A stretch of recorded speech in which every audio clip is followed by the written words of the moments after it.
na tutafuata sheria kuenda hiyo appeal.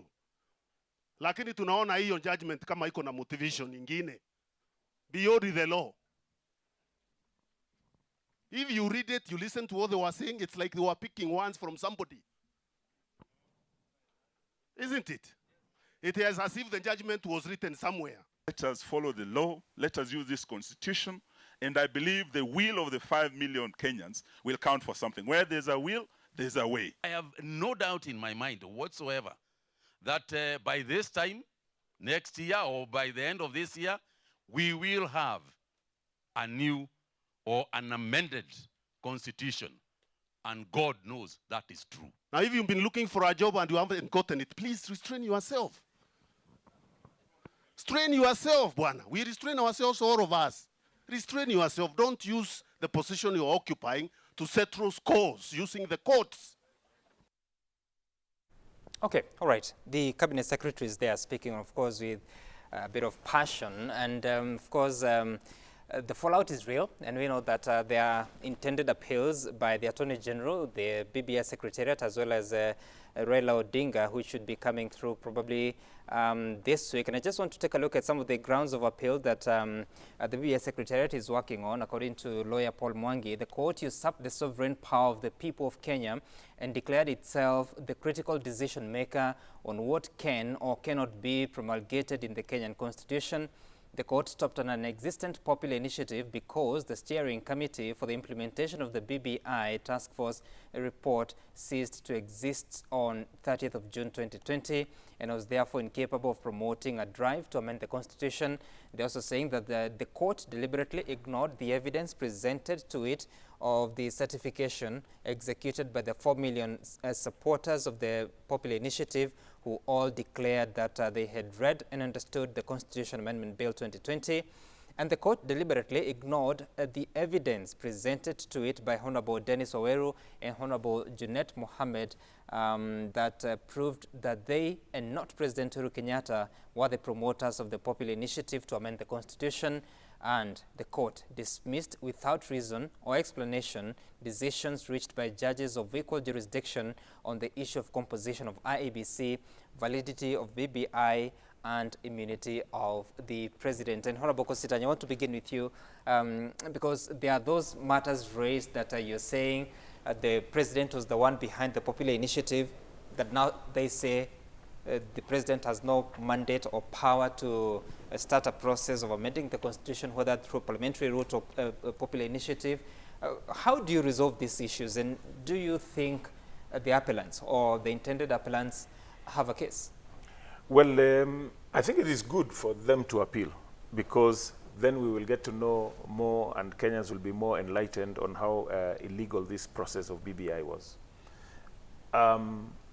The judges have ruled that the president was wrong to promote the change of the constitution. Mm-hmm. We have very many clips of the President Uhuru Kenyatta, defending the constitution. Mm-hmm.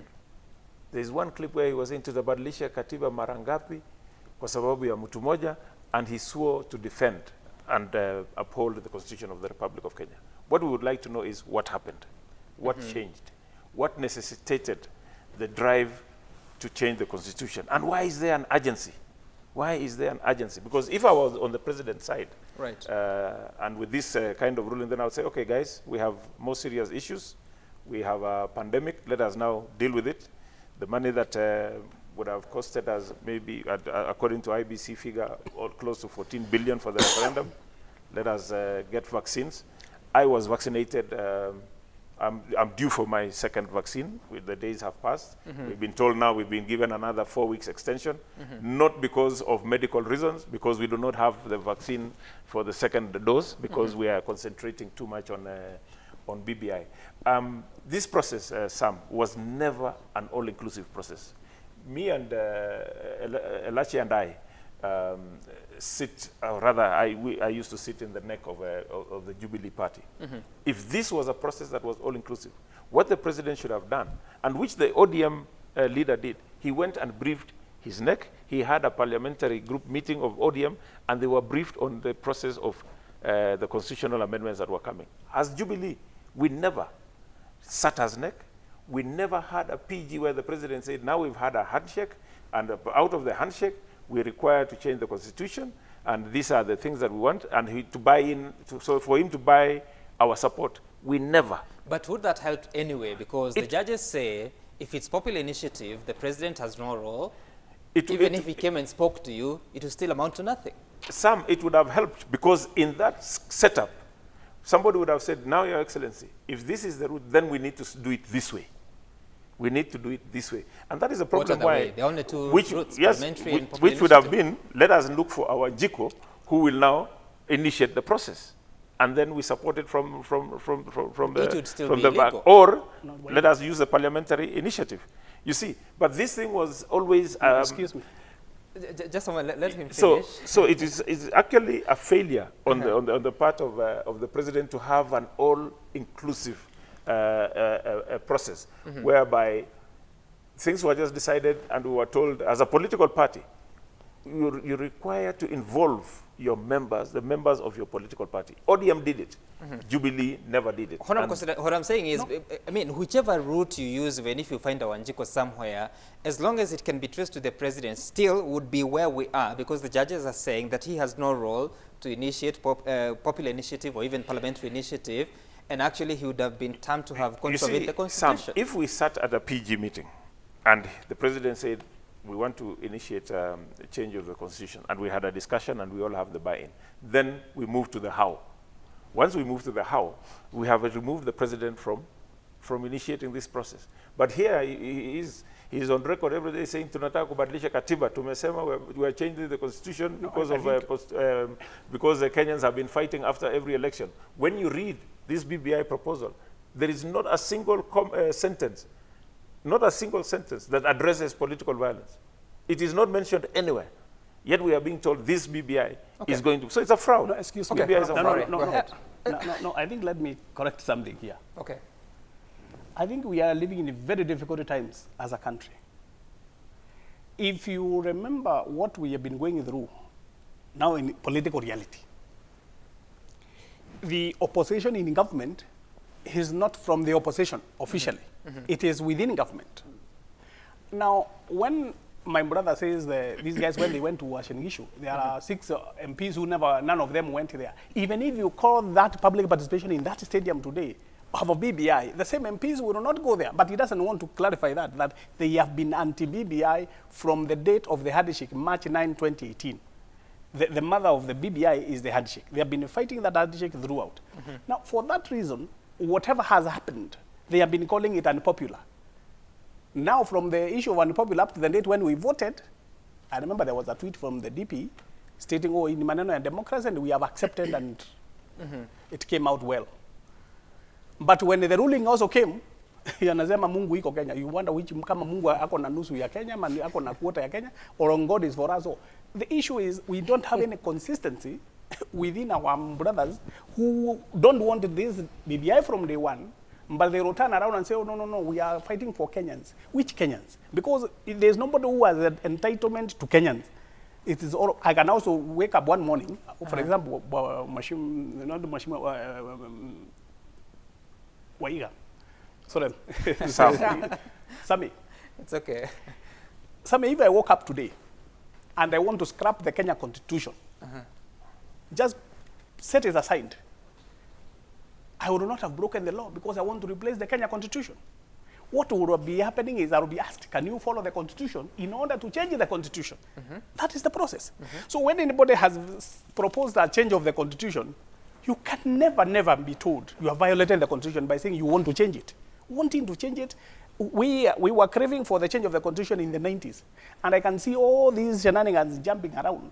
They were in the other side when we were actually fighting for this Constitution, when we had tear gas everywhere under the Moi rule.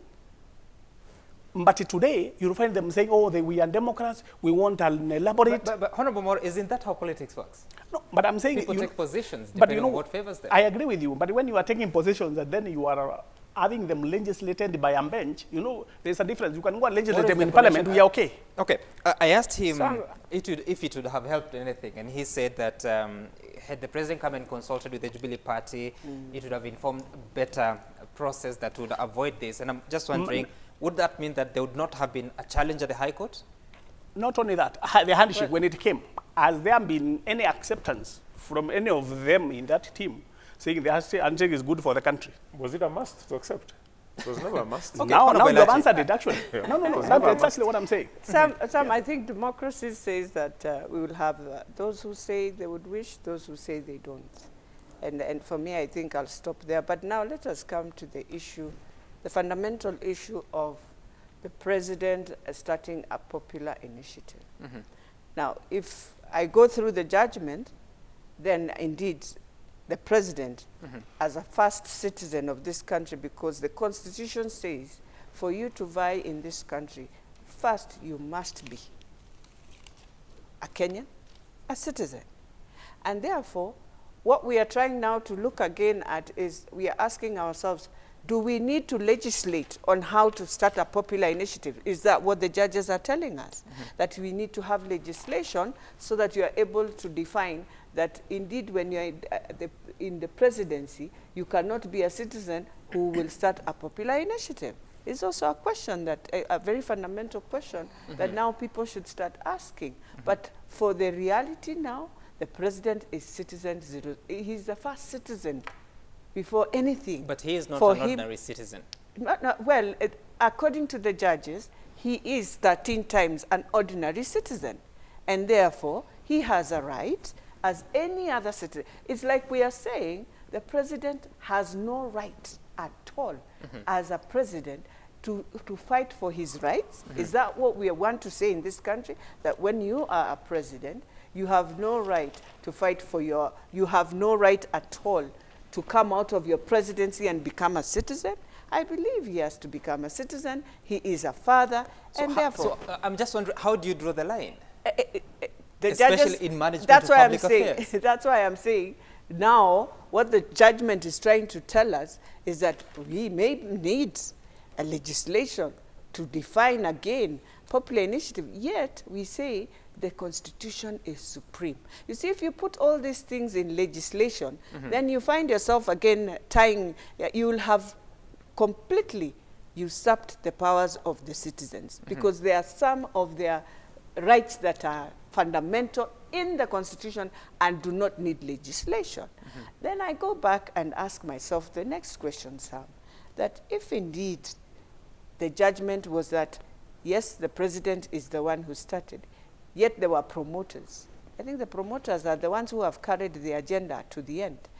And interestingly, in the whole judgment, there was no place that the former prime minister was named at all. But then let's go back to the history why we come to all this. Is one, we go to a nullification. Two, the country was so divided. Three, we find ourselves in a situation now, you have to sit down and agree as Kenyans that this country is for all of us, and therefore we must share. We must share those resources in the rightful way. So what we need to ask ourselves again is, while we see ourselves resolving these issues, are we going to end up in court in everything? And putting in mind right now we've become so regional, Sam, that in 2022, if we do not resolve all this, 2022, we are going to have 2 presidential elections. No president will make 50+1 in this country, yet the Constitution says that. And that is one thing we should now look, instead of having all these egos, we are fighting and we are just having this, we need to ask ourselves. Is it a bad thing? I mean, the Constitution allows that if you do not meet 50% It is plus 1, you go absolutely. to a runoff. So then why are we complaining that we want to spend money on a referendum? Oh, we are in a pandemic. You're going to spend twice money running for a presidential candidate. As per the Constitution? Yeah, as per the Constitution. Okay, let's listen to what lawyer Paul Mwangi was saying about the process of reforming or reviewing a constitution becoming so difficult, requiring the judiciary to intervene. And then we can speak to Wakili Elias Mutuma, who was representing Third Way Alliance in one of the petitions. Listen first.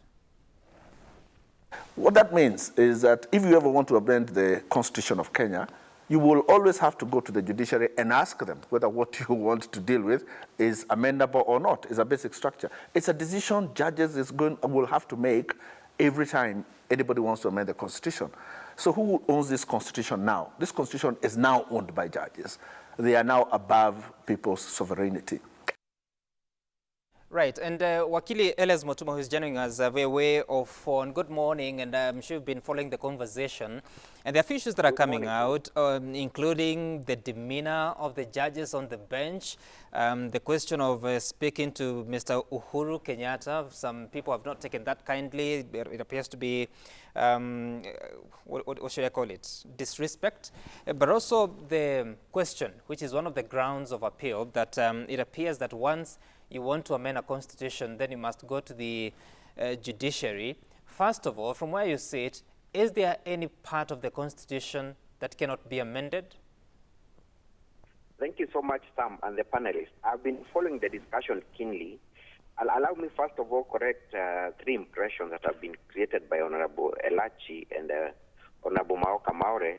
Number one, they should understand that out of the 8 petitions, there was one petition where a citizen had sued the president in his personal capacity.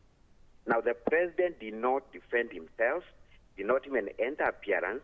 The Attorney General, who was a party in other petitions, did not even bother to raise an objection as to why the president cannot be sued in his personal capacity. So then, if the judges referred to President Uhuru Kenyatta as Uhuru Muigai Kenyatta in his individual capacity, it is because he was cited as a respondent and never bothered to defend himself. So when we say that we are going to move to the Court of Appeal to expand his name, I think that is a little bit too late. That should have happened at the High Court. There was either incompetence from the people who are supposed to defend the president because they did not do that. So we cannot castigate the judges for doing that which was within their mandate. They depended on the evidence that was presented before them. Number two is that I have had Honorable Elachi saying that Punguza Mzigo was never challenged in court. That is not true. When Punguza Mzigo launched its bill and it went to the county assemblies, David Kariuki, who is popularly known as Gakuyo, went to court. I defended that alliance on those matters that IBC did not have the capacity to verify signatures. Fortunately or unfortunately, that matter was withdrawn on account that the bill had been defeated at the county assembly. So it is not true that Punguza Mzigo was never challenged. Number three is that when you look at the issue of the president being a private citizen, I think again we are not being very candid, because if the president wants to be seen as a private citizen, what is he supposed to do? He should actually state that these functions that I'm undertaking now, I am doing it as a personal, on my personal capacity. So you cannot then argue that you are a president who is sitting. At the same time, you want to be viewed as a private citizen. I think there is a contradiction. And in any case, if then we are arguing that the president is a private citizen at some point, why then are we offended if the same judges refer to him in his personal capacity? I think there is a contradiction.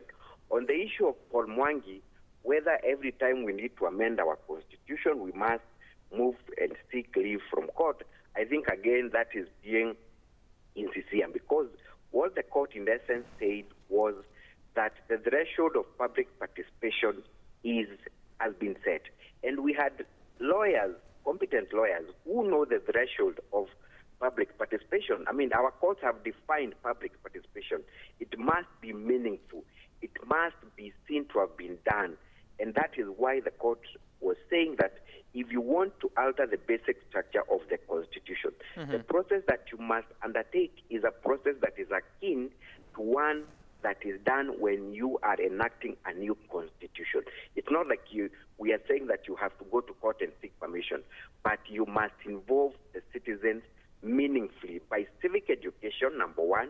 Let them understand that we need to amend the Constitution. Before we even come up with a bill, the first process is civic education. And at the grassroots level, where Mwananchi is, not at town halls, not even at the county level, but at the constituency level, where Mwananchi is. Thank you, sir. And so, Wakili Mutuma, Honorable Moro is not very happy with what you're saying, but before he gets a go at it, so is the problem about the public participation during the BBI task force hearings and consideration of the report, or when it came to the Constitutional Amendment Bill of 2020? It is both, Sam, because number one, remember the President gazetted the BBI Advisory Task Force. The terms of reference did not include amendment of the Constitution.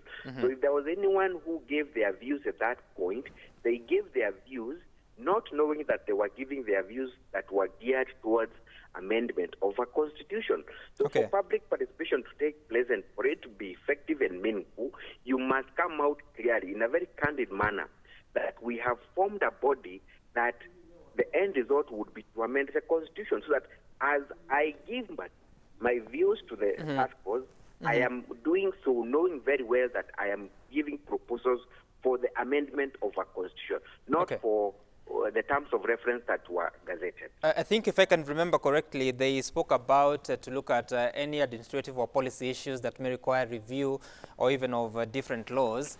But nevertheless, so there's a judgment that has been quoted of one Justice Mativo on the position of IEBC when he said that it's okay for them to continue business at a membership of 3, but then the bench on Thursday said that the quorum is set under the Act at 5, and therefore any action taken before a quorum of 5 is reached is null and void, especially to do with this particular matter.